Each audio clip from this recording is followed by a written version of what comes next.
Good day, everyone. It's Eric Strong, and I'm back with another Make America Healthy Again update.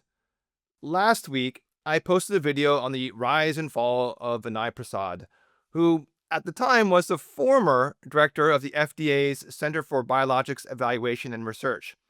He had been supposedly ousted after a spat with Sarepta Therapeutics over whether their $3.2 million per dose drug for muscular dystrophy was actually killing children. This was followed by a seemingly coordinated attack from a small group of right-wing commentators and however you would classify what Laura Loomer is. Near the beginning of the video, I had this to say. Talking about him kind of makes me sad. Not that I wish him any ill will, because I don't. I hope he can put the FDA behind him and have a long, successful career moving forward.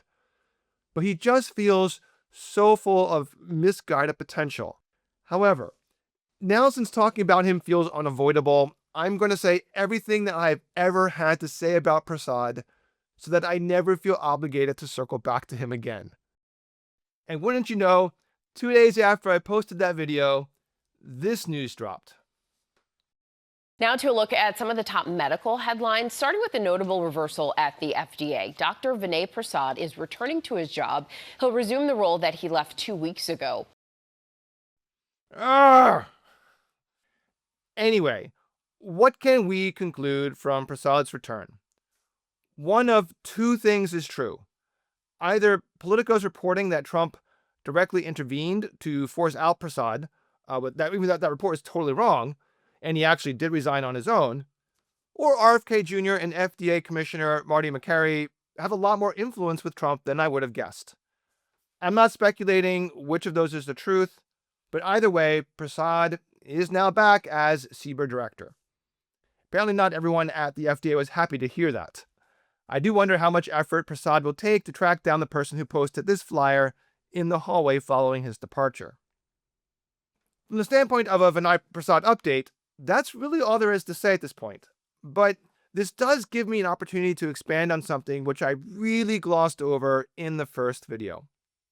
In short, I had focused very heavily on Prasad's tone and his communication style, but aside from discussing the fact that he is a prototypical COVID contrarian who argued against many of the mainstream medical opinions concerning the pandemic, I did not actually talk very much at all as to whether or not any of his arguments were right. Two things. First, I'm not doing a deep dive with data on all of the specific claims he's made over the past 5 years. There's an idea called Brandolini's Law, also known as the bullshit asymmetry principle, which states that the amount of effort needed to refute misinformation is an order of magnitude greater than that needed to produce it. Even if only a fraction of Prasad's claims are nonsense, disproving it to the satisfaction of his current fans, even if that were possible, would take an entire separate YouTube channel of its own. I didn't even want to spend 2 videos on Prasad. So, while I am going to give you a rundown of what I think he got right versus wrong, if you're expecting me to review a stack of papers today, you will be disappointed. Second, when I posted my first Prasad video on Blue Sky, I got this response from prominent Prasad critic Jonathan Howard. Quote, I enjoyed this, but would emphasize the biggest problem with VP wasn't his tone and decorum, it was his fake statistics, pro-infection disinformation, and deliberate spreading of doubt and mistrust. This post of Howard's was partly responsible for what I'm going to talk about here for the rest of this video. I appreciate his viewpoint, but I think Prasad's tone and the content of his speech are closely linked via a phenomenon called audience capture, in which his confrontational tone led his biases and mistakes to grow over time. So I'm going to start with a discussion of his audience capture, which will then lead into a discussion of what he's gotten right versus wrong, with me giving you a sort of my assessment of how much I agree or disagree with his general positions. And if you are assuming that I think Prasad has been wrong on everything, I actually don't. I think there are actually some things on which we do completely agree. I know some of you are watching are already familiar with the term audience capture, but for those who aren't, it is the phenomenon in which online creators and influencers begin to tailor their content and behavior to appease their audience, often leading to a shift in their views and actions towards more extreme positions. In one of his posts on sciencebasedmedicine.org, Howard recently cited a more thorough explanation by Gurwinder Bogle. This explanation is so good, I'm just going to read it. Audience capture is an irresistible force in the world of influencing because it's not just a conscious process, but also an unconscious one. It involves the gradual and unwitting replacement of a person's identity with one custom made for the audience. When influencers are analyzing audience feedback, they often find that their more outlandish behavior receives the most attention and approval, which leads them to recalibrate their personalities according to far more extreme social cues than those they'd receive in real life. In doing this, they exaggerate the more idiosyncratic facets of their personalities, becoming crude caricatures of themselves. The caricature quickly becomes the influencer's distinct brand, and all subsequent attempts by the influencer to remain on brand and fulfill audience expectations require them to act like the caricature. As the caricature becomes more familiar than the person, both to the audience and to the influencer, it comes to be regarded by both as the only honest expression of the influencer, so that any deviation from it soon looks and feels inauthentic. At that point, the persona has eclipsed the person, and the audience has captured the influencer. Let me explain how all this relates to Prasad. Let's go back to January 2020, just before the emerging pandemic becomes known to the world. At this point in time, Prasad is well known as a medical iconoclast. He is a natural contrarian. And he's also well known for demanding a high level of evidence for new therapies, sometimes impractically high. These two attributes are the two pillars of his brand at this point. And while he's ruffled some feathers along the way, he's generally respected and well regarded in academic circles. Then, COVID hits. It's caused by a novel, relatively contagious respiratory virus.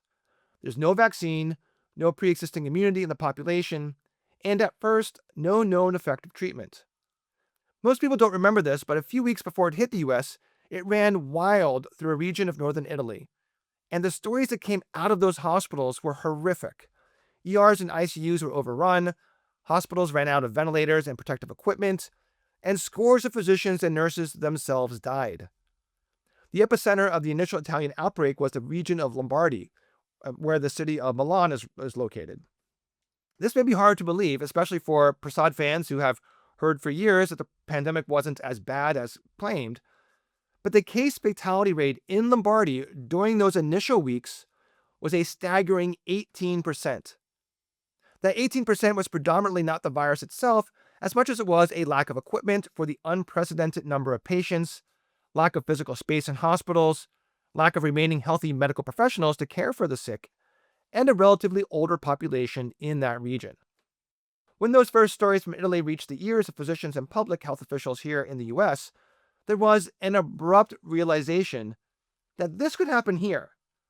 But unlike Italy, we had a few weeks' warning. So, how are we going to stop COVID from causing the same devastation in our hospitals and our communities? Remember, 18% fatality rate. That was what was being observed, not in rural China, but in a city of a developed nation. Assuming the same could happen here in the US within a few weeks, public health officials, including people at the CDC, they needed to make recommendations and, in some cases, enact restrictions earlier than we could acquire data. As we all know, the pandemic mitigation preparations, they included temporarily closing non-essential businesses, moving work and school to remote, face masks, the obviously arbitrary 6-foot separation rule, and none of this had good evidence for or against it because there hadn't been time to get it. Doing a cluster RCT to compare masking strategies, one of several things Prasad has eventually fixated on. It sounds wonderful, but even in the best case scenario, it would take months, maybe half a year from an initial proposal on something like that to the final analysis of data. All the decisions by public health officials were, by necessity, made with low quality evidence, including some frank guesswork. This undoubtedly irked Prasad. Remember, he is all about RCT or STFU. And now we're closing schools and requiring face masks, essentially based on vibes. So Prasad did what Prasad always does. He goes to social media to criticize the mainstream narrative, to decry the lack of evidence. Before COVID, when he would do this with criticism of the latest chemotherapy trial, maybe there would be half a dozen people who were both knowledgeable enough and cared enough to respond to his post with either support or counter argument. But with COVID, there was suddenly a huge layperson audience seeking more information and interjecting their uninformed opinions into the debate. There was a ton of armchair epidemiology happening during this time period. A large number of these laypersons were already inherently skeptical of scientists or skeptical of perceived government intrusion on their freedoms. In that environment, responses to Prasad, they fell into two general categories. One was predominantly medical professionals who pushed back on his skepticism about pandemic mitigation strategies, and the second was predominantly laypersons who praised him for being an independent thinker and encouraged more contrarianism. Prasad's toxic persona came into play now because he does not take criticism well. He lashed out at medical professionals who disagreed with him, insulting them, which only increased the volume and ferocity of the counterattacks back on him. This back and forth was ratcheted further up until Prasad starts mass blocking medical professionals, and so he no longer even hears their points of view. Meanwhile, the skeptical laypersons continued to praise Prasad, and the further from the mainstream Prasad got, the more reinforcing the praise he received was. This became a positive feedback loop that not only shaped the content he posted, it shaped his actual thinking. His previously excellent ability to objectively look at data became incrementally more compromised, and every subsequent study he read and appraised was now colored by how his audience would respond to that appraisal. Prasad had become captured by his audience. And while there is varied opinion on how much he was consciously cherry-picking data to maximize clicks and Substack income, I think it was mostly unconscious cognitive bias that became hardwired into his identity through years of constant daily reinforcement. Every time he posted a new video or tweet or podcast in which he downplayed the risks of the virus or exaggerated the risks of the vaccines, it changed how his brain processed that information. And this is why I say that Prasad is the victim of audience capture. I know his critics may object to thinking of him as a victim, and I'm sure he does not think of himself as a victim, but that's what he is. No one deliberately seeks to be controlled by unconscious biases. Yet, yes, it's true that his toxicity was a deliberate choice. And as I just showed, that toxicity made him particularly prone to audience capture. But it was not a conscious decision to trick himself into believing a version of the truth so corrupted that it became conspiracy theory-laden fantasy. There's a phenomenon in cognitive neuroscience called the illusory truth effect, in which there is a tendency to believe false information to be true after repeated exposure, even if the person knows it to be false at the start. Imagine how much stronger that effect is when the person is not repeatedly hearing that false information from someone else, but is actually the one who is repeatedly saying the false information. The more Prasad has talked about COVID, the more entrenched and resistant to new data his beliefs on COVID have become. Maybe there might have been some small mitigation of this effect if he ever corrected his fans on his comments when they said absurd nonsense, because that would force a tiny bit of recalibration each time. But I never saw him even do this. This is why I'm sad to talk about Prasad, and this is why in the last video I said I was sad to talk about him. He's a smart guy who went totally off the rails because of how he's interacted with his peers and the public on social media. I believe his thinking on COVID is now past the point of no return. I don't believe he can be reasoned back on issues on which he is wrong. His status as a COVID contrarian is an integral part of his identity. To re-examine his conclusions would require him to question who he is as a person. Having gone through all that, what do I actually think Prasad has been right or wrong about over the past 5 years? That seems to be an important consideration in assessing whether or not he is an appropriate pick for CBER director. Again, as I said earlier, I'm not going to go through all of the data here. There's too much, and honestly, if I spent 3 hours presenting 15 relevant papers disproving something that Prasad's claimed, There's going to be viewers who will criticize the fact that I didn't include this 1/16th paper that shows the contrary. But I am going to run down a short list of what I agree and disagree with Prasad on. You can take it or leave it. In the interest of time, I will be oversimplifying and overgeneralizing both Prasad's and my own viewpoints. Things I believe he got correct. I completely agree with him that the elimination of hospital visitations was a horrific disservice to patients and totally unjustifiable. I have a whole video about this specific issue. I also mostly agree with him on the fact that the 6-foot distance rule was silly and arbitrary. I say mostly because the concept of keeping physical distance while in public during peaks of the pandemic did make sense. It's just that there was no magical threshold effect at 6 feet. People should have kept the furthest distance that was practical in a given situation. Sometimes that would be more than 6 feet, sometimes less. Next are the issues on which he made some good points and was correct to question the conventional wisdom, but on which he overcompensated with an extreme counter viewpoint and used excessively strong language when arguing against that conventional wisdom. In this category are face masks. I believe that cloth and surgical masks, when worn in public they do help prevent contraction of COVID from strangers. But during the pandemic, the benefit was often exaggerated, sometimes dramatically so. Because of its visibility, a decision to wear a mask during the pandemic became a source of pride, or a form of virtue signaling, or an opportunity to shame or antagonize a stranger. Far too many people used face mask disagreements as an excuse to be an asshole. If we just treated each other with more respect, the question of whether or not the face mask would never have become such a big deal. For example, when I'm in the hospital now, seeing patients, I still wear a surgical mask in every room. It's not hospital policy, but I want to be respectful of other people's beliefs. I would much rather a patient think I'm being needlessly overcautious than a patient think I'm being reckless with their health. Another issue is in this category where the truth lies between conventional wisdom and Prasad's outlier take is remote schooling. Prasad's claim that school closures were, quote, the single biggest domestic policy failure in a quarter century. I have a whole video also on the question of in-person versus remote schooling during COVID. And the bottom line, it's a really complicated question.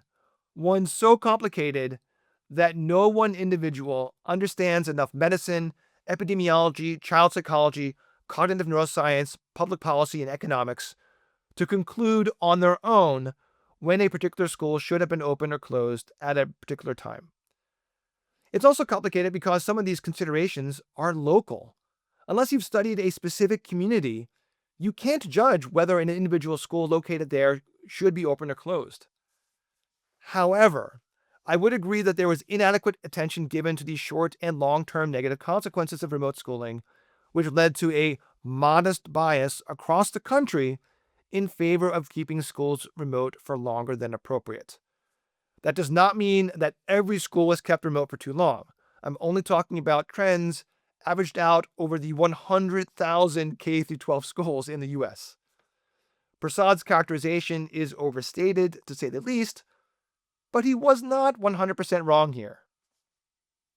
Now, the last category are the issues which Prasad did get very, very wrong. And there are three big issues here. The most obvious, the mRNA-based COVID vaccines. Prasad consistently stated they were neither as effective nor as safe as generally believed. The evidence that Prasad is wrong on this is overwhelming. The mRNA vaccines saved millions of lives, possibly tens of millions, while the number of people harmed by the vaccines, while not zero, is still a tiny fraction of that. The inventors literally received the Nobel Prize for the mRNA vaccines in 2023. Their development is undoubtedly one of the most important medical breakthroughs of the last 25 plus years.